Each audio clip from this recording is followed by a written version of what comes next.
Welcome to special focus. అమెరికాలోకి అక్రమ ప్రయాణ కథలు ఒక్కొక్కటిగా బయటపడుతున్నాయి. తీవ్ర ప్రమాదకర పరిస్థితులను దాటుకుంటూ వెళ్లిన భారతీయులు ఇప్పుడు ఆ కష్టాల కలలను తలుచుకుంటున్నారు.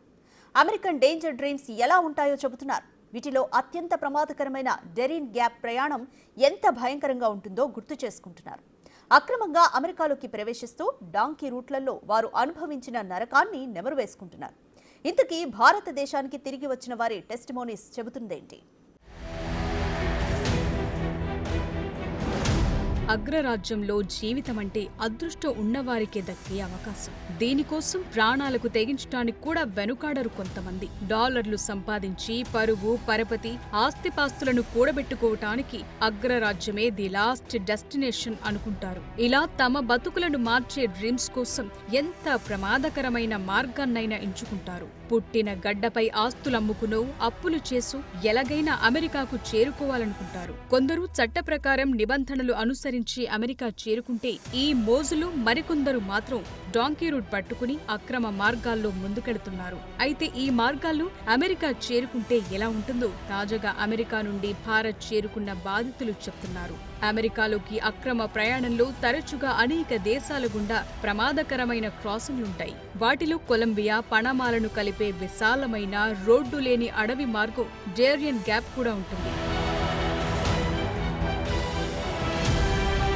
ఈ డాంకీ రూట్ ద్వారా అమెరికాలోకి ప్రవేశించే ప్రయత్నంలో పనామా, మెక్సికోలోని ప్రమాదకరమైన భూభాగాలను దాటడానికి లక్షలు చెల్లించాల్సి వస్తుంది. దక్షిణ సరిహద్దు నుండి యుఎస్లోకి 2 ప్రధాన అక్రమ ప్రవేశ మార్గాలున్నాయి. వాటిలో ఒకటి నేరుగా మెక్సికో ద్వారా ఉండగా మరొకటి అత్యంత ప్రమాదకరమైన డాంకీ రూట్ డేరియన్ గ్యాప్. ఇందులో అనేక దేశాలను దాటటం, దట్టమైన అడవులు, ఎత్తైన కొండలు, సముద్రాలతో సహా ప్రమాదకరమైన భూభాగాలను దాటుకుంటూ వెళ్లాల్సి ఉంటుంది.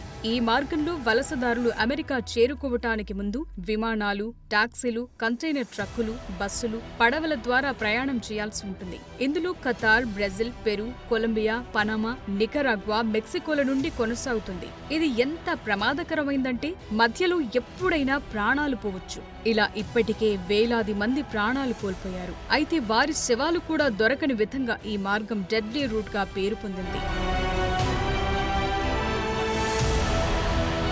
రీసెంట్ గా భారత్ చేరుకున్న అక్రమ వలసదారుల్లో ఒకరు తన అనుభవాన్ని చెప్తూ పనామా జంగిల్లో ఒకరు చనిపోవటం, సముద్రంలో మునిగిపోవటం తాను చూశానని చెప్పారు.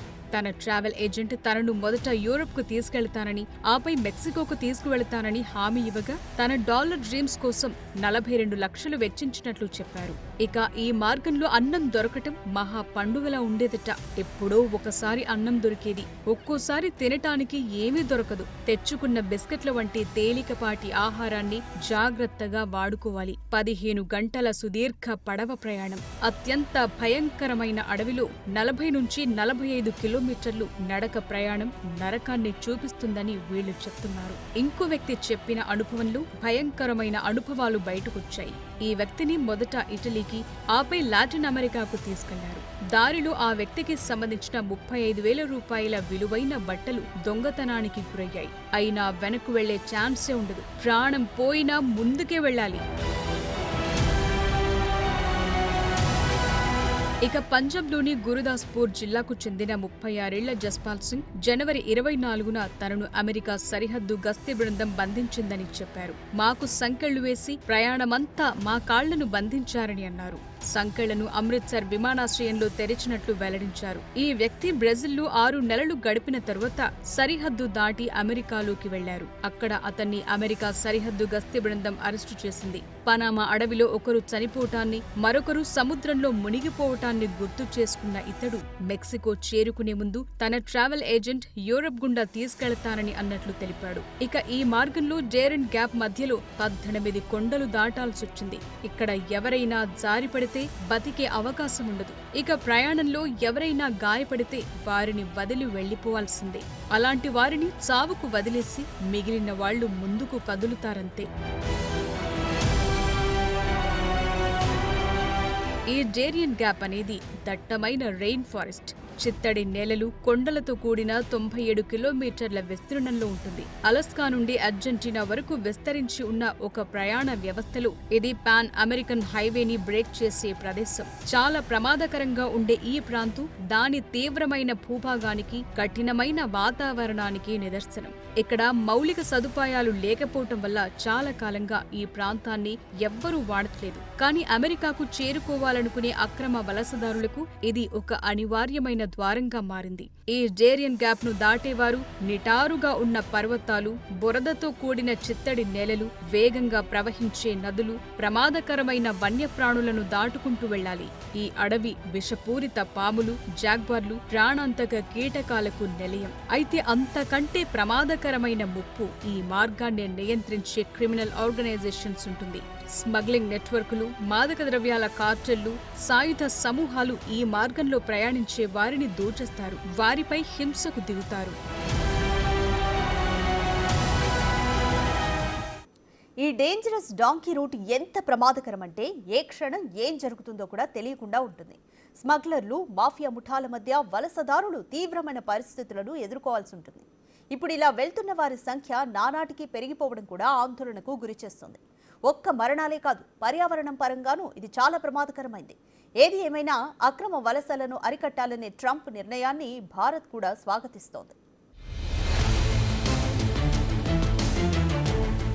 అమెరికాలోకి అక్రమంగా ప్రవేశించడానికి ప్రయత్నించే చాలా మంది భారతీయులు డాంకీ మార్గం అని పిలిచే డేరియన్ గ్యాప్ మార్గం గుండానే వెళతారు. ఇందులో Panama, Costa Rica, L Salvador, Guatemala వంటి మధ్య అమెరికా దేశాలకు ప్రయాణిస్తారు. ఇక్కడ వీసాలు సులభంగా లభిస్తాయి. అక్కడి నుండి వాళ్లు మెక్సికోకు వెళ్లి ఆపై అమెరికాలోకి ప్రవేశించడానికి ప్రయత్నిస్తారు. అయితే ఇంతటి ప్రమాదకరమైన క్రాసింగ్ కోసం $1,000 వసూలు చేసే క్వైట్లు అంటే మానవ స్మగ్లర్లు సహాయం చేస్తారు. కఠినమైన వీసా నిబంధనల కారణంగా అమెరికాకు డైరెక్ట్ విమాన మార్గాలు కష్టతరం కావటంతో ఈ పద్ధతి బాగా పాపులర్ అయింది. స్మగ్లర్లు, మాఫియా ముఠాలు, వ్యవస్థీకృత నేర సిండికేట్లు ఈ వలసదారులను సద్వినియోగం చేసుకుంటున్నాయి. ముందు వారికి సురక్షితమైన మార్గం నుండే తీసుకెళ్తామని హామీ ఇచ్చినా చివరికి ప్రాణాంతక పరిస్థితుల్లోకి నెడతారు.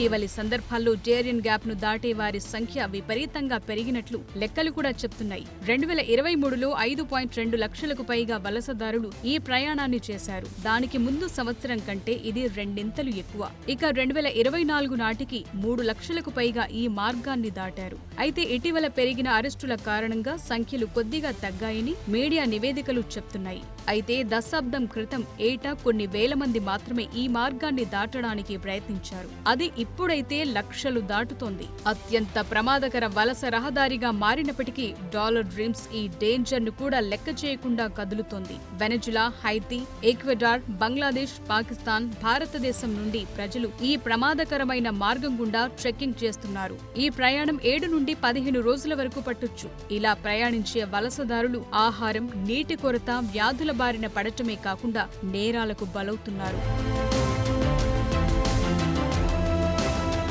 ఇక డేరియన్ గ్యాప్ ఒక మానవతా విపత్తుగా మిగిలిపోయిందనేది నిపుణుల అభిప్రాయం. 2015, 2022 నుండి 312 వలస మరణాలు, అదృశ్యాలు నమోదవగా 2021, 2023 మధ్య 229 నమోదైనట్లు తెలుస్తోంది. 2023లోనే 676 మంది లైంగిక వేధింపుల బాధితులుగా మారారు. దీనికి సంబంధించి 2024 ప్రారంభంలో 233 కేసులు నమోదయ్యాయి. రద్దీగా ఉండే ఆశ్రయాల్లో ఆహారం, నీరు, వైద్య సహాయం వంటి అవసరమైన వస్తువులు లేకపోవటం వల్ల చాలా మంది వలసదారులు చిక్కుకుపోయినట్లు నివేదికలు చెప్తున్నాయి. ఇక ఈ మార్గాన్ని ఉపయోగించే వలసదారుల సంఖ్య ఎక్కువగా ఉండడంతో స్థానిక సమాజాలు, పర్యావరణంపై కూడా దీని ప్రభావం ఉంటుందని పర్యావరణ సంఘాలు వాపోతున్నాయి. ఈ మార్గంలో ఉన్న స్థానిక గ్రామాలు ప్రజలతో నిండిపోయాయి. అయితే పెళుసైన అటవీ పర్యావరణ వ్యవస్థలో అటవీ నిర్మూలనతో పాటు కాలుష్యం కూడా తీవ్రమవుతున్నట్టు తెలుస్తోంది. ప్రస్తుతం ఈ ప్రాంతం మానవ అక్రమ రవాణా, కార్టెల్ కార్యకలాపాలకు కూడా ప్రధాన కేంద్రంగా ఉంది. అత్యంత శక్తివంతమైన మాదక ద్రవ్యాల కార్టెళ్లలో ఒకటైన కొలంబియా గల్ఫ్ క్లాన్ అక్రమ రవాణా కార్యకలాపాలను నియంత్రిస్తుంది. వీళ్లు 2023 మొదటి 10 నెలల్లోనే వలసదారుల క్రాసింగ్ల నుండి $57 మిలియన్ సంపాదించినట్టు సమాచారం. ఇప్పుడు ప్రెసిడెంట్ ట్రంప్ అమెరికా నుండి పలు దేశాలకు చెందిన వారితో పాటు భారత అక్రమ వలసదారులను కూడా వెనక్కు పంపించేస్తున్న తరుణంలో ఇకపై ఈ మార్గానికి రద్దీ తగ్గే అవకాశం ఉంది. ఇక ఇప్పటికే అమెరికా నుంచి మొదటి విడతగా భారతదేశానికి చెందిన 104 మంది అక్రమ వలసదారులు స్వదేశానికి చేరుకున్నారు. ఫిబ్రవరి 4 తెల్లవారుజామున టెక్సాస్లోని శాన్ ఆంటానియో నుంచి బయలుదేరిన అమెరికా సైనిక విమానం C-17 పంజాబ్ అమృత్సర్లోని శ్రీ గురు రామదాస్ జీ అంతర్జాతీయ విమానాశ్రయంలో ఫిబ్రవరి 5 మధ్యాహ్నం 2 గంటలకు కట్టుదిట్టమైన భద్రత మధ్య దిగింది. ఈ విమానంలో వచ్చిన వారిలో గుజరాత్, హర్యానాకు చెందిన వారి అధికంగా ఉన్నట్లు తెలుస్తోంది. గుజరాత్, హర్యానాలకు చెందిన వారు 33 మంది చొప్పున ఉండగా పంజాబ్ రాష్ట్రానికి చెందిన 30 మంది, 3 మహారాష్ట్ర, 2 చండీగఢ్, ఉత్తరప్రదేశ్లకు చెందిన వారు ఉన్నట్లు సమాచారం. ఇక మొత్తం 104 మందిలో 25 మహిళలు, 12 మంది చిన్నారులు ఉండగా వీరిలో ఒకరి వయసు 4 ఏళ్లుగా తెలుస్తోంది. అలాగే వీరిలో 48 మంది 25 ఏళ్లలోపు వారి కావటం విశేషం. ఇక ఈ 104 మందిలో కొందరు అక్రమంగా అమెరికాలో ప్రవేశించిన వారు, మరికొందరు గడువు ముగిసినా అక్కడే ఉన్నవాళ్లున్నారు. ఇక అక్రమ వలసదారులను వెనక్కు పంపటాన్ని భారత్ ఇప్పటికే స్వాగతించింది. తాము ట్రంప్ చర్యలకు మద్దతిస్తున్నామని, అక్రమ వలసలు దేశ భద్రతకు ప్రమాదకరమని స్పష్టం చేసింది. అమెరికా నుంచి భారత్కు తిరిగొచ్చిన అక్రమ వలసదారులపై కేంద్ర ప్రభుత్వం సంచలన ప్రకటన చేసింది. విదేశాంగ శాఖ మంత్రి జైశంకర్ దీన్ని వెల్లడించారు. అమెరికాకు వాళ్లు అక్రమంగా ఎలా తరలి వెళ్లారు, ఏజెంట్లెవరు అనే విషయాలపై సమగ్ర దర్యాప్తు జరిపిస్తామని అన్నారు. విదేశాల్లో తమ పౌరులు చట్టవిరుద్ధంగా నివసిస్తున్నట్లు తేలితే వారిని స్వదేశానికి రప్పించుకోవాల్సిన బాధ్యత ఆయా దేశాలపైనే ఉంటుందని కూడా జైశంకర్ అన్నారు. స్వదేశానికొచ్చిన అక్రమ వలసదారులు అమెరికాకు ఎలా వెళ్లగలిగారనే విషయంపై ఆరా తీయటానికి అమెరికాతో కలిసి పనిచేస్తున్నామని, అక్కడి నుంచి సమగ్ర వివరాలను తెప్పించుకుంటున్నామని చెప్పారు. చట్టబద్ధంగా ఏ దేశానికైనా వెళ్లే హక్కు అందరికీ ఉందని, అక్రమంగా వలస వెళ్లాలనుకోవటం సరికాదని వ్యాఖ్యానించారు. ఎలాంటి డాక్యుమెంట్లు, అధికార పత్రాలు, వీసాలు లేకుండా అసలు వాళ్లు అమెరికాకు ఎలా వెళ్లారనే విషయంపై ఆరా తీయాలంటూ ఆదేశాలను జారీ చేసినట్లు జైశంకర్ తెలిపారు. ఇక అమెరికాలో మొత్తం భారతీయ అక్రమ వలసదారులు 7.25 లక్షల మంది ఉంటారని అంచనా వేస్తున్నారు. ఇప్పటి వరకు 18,000 మందిని గుర్తించిన అమెరికా యంత్రాంగం వీరిలో 17,094 మందిని వెనక్కు పంపుతున్నట్లు తెలిపింది. ఇందులో 104 మంది మాత్రమే ఇప్పుడొచ్చారు. ఇక మిగిలిన వారి అనుభవాలు ఇంకెంత దారుణంగా ఉంటాయో మరి. ఇది ఇవాల్టి special focus. Keep watching big TV.